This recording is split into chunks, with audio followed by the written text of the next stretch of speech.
what's going on, y'all? T-Bob here. And Jake as well.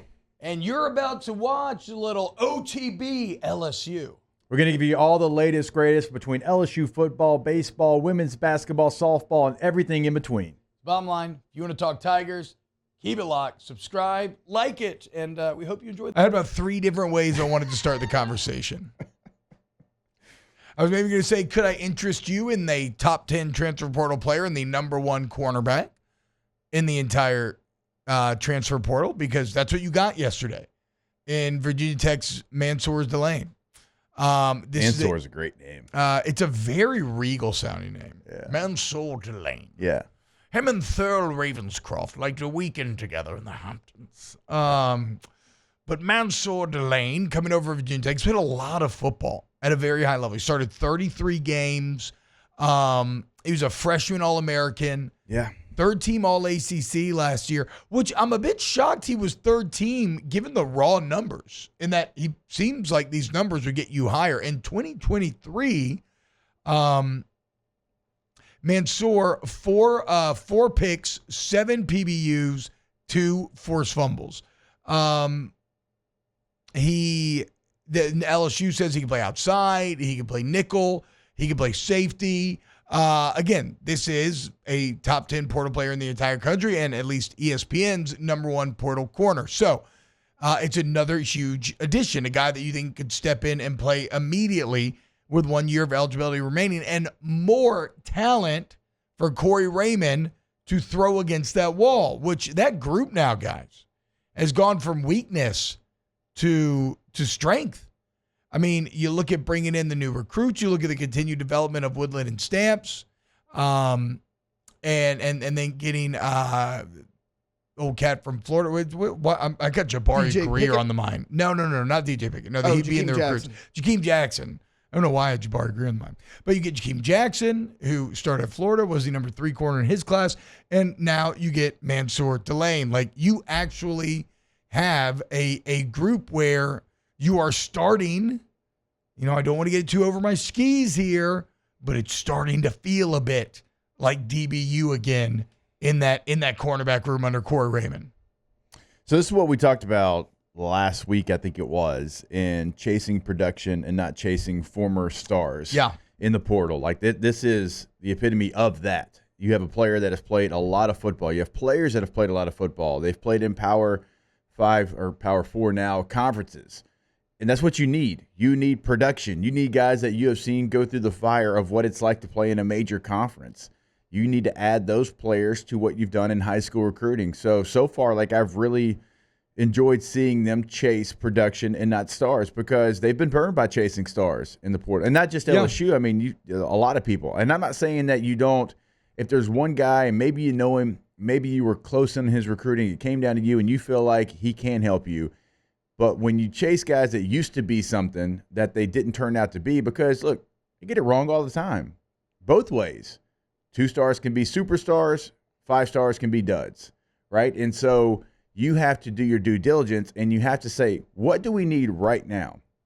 Right now, we need somebody that's played over 30-something games at corner in the 33 ACC. starts, yeah. That's what LSU needs right now. You don't, right now, where you're at in your roster, you don't really have the luxury of saying, I think this guy might. You don't have to have, like, you can't have a might. It has to be, I know this guy can. Yeah, so, I mean, I guess you're right. If there was one thing missing from the cornerback room up until this point, while there is an immense amount of talent in there now, a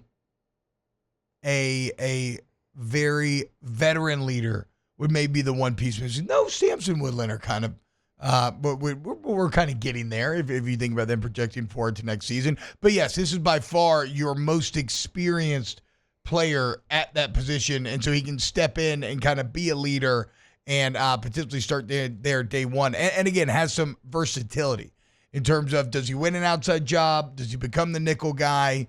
Do you make him a safety at times? They believe that he can do all 3. So they get Mansoor Delane, and then they also get Jack Pyburn, a guy who had a bit of a breakout half of the season for Florida. He started the last 8 games of the season, and he ended up second on the team in tackles with 60 tackles, 4 tackles, 1 sack, 1 pick.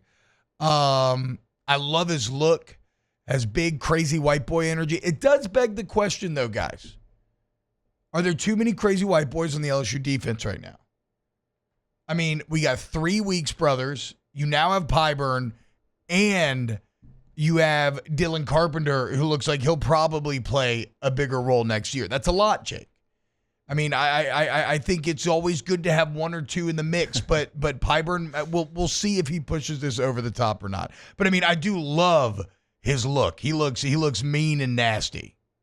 Look, all jokes aside, they need guys that are going to go out there and be aggressive. I think this defense needs aggression. Mm-hmm. And, like, we know the Weeks brothers, the 2 that have been here, West and Witt, are going to give you that. This player is going to get – he also played some fullback for Florida as well.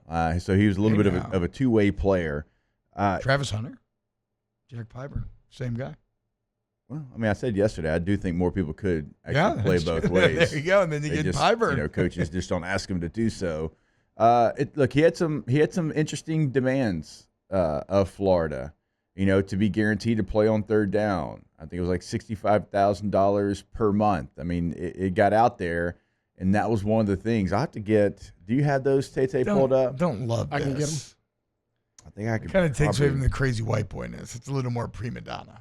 Well, I mean, so you judge the book by its cover. I actually tweeted yesterday when we got Jack Pyburn. I said, "Go get every psycho white boy in the portal." So somebody. So somebody commented on it, and they're like, psychosis would cause the linebackers to blitz often, leaving the receivers wide open on the crossing routes. Just saying. So, I mean, you could have a point here. I will say this. The edge group is starting to fill out now. You get Butler, you get Pyburn. We're still very excited about Relaford. You think I would have him maybe as kind of a lead dog to grab one of those starting spots. You have Dylan Carpenter. And this is a group that becomes more exciting because of Kevin Peoples. Kevin Peoples is one of the offseason darlings. And look at the leap that Swinson, look at the leap that Savion Jones took under Kevin Peoples. And understand that whatever you've seen out of Pyburn and Butler and everybody else to this point, that a potential leap could be there as well because of what a coach Kevin Peoples is. So I have it. I have the Pyburn demands if you want to hear it. Mm-hmm. Yeah. His listed demands in Florida, $45,000 a month in NIL payments, playing time requirements such as a starting position and full-time third down edge rusher responsibilities. I mean, does that mean that LSU promised him that? I don't know, but that's whenever he committed to LSU, that's one of the things that I certainly remember. I was talking about this with a couple of different people, and it's like, oh wow, man, you want guaranteed playing time? I don't know that anybody can guarantee that. So I don't know if that was like, hey, I'm really unhappy at Florida. If you want me to stay here, like you have to sweeten the pot. Yeah, he's like, just make a situation like untenable so that you can be like, well, they want to give me what I want. I mean, I don't know, because I'm not guaranteeing him every third down he's going to be on the field. I mean, unless he's an absolute dog. Like if he earns it, sure, yeah. If you prove you're the best pass rushing option, yes. We're not going to put you out there if somebody else proves to be better than you. Edge defenders always do have a little wide receiver in them, I guess. They're a little, they can be a little prima donna sometimes. Wow, Jake, what incredible takes. I mean, those guys, they're just the best. I think so. And if you think so, again, hit the like button, subscribe, ring the bell so you get notifications when we post every single day here on OTB LSU.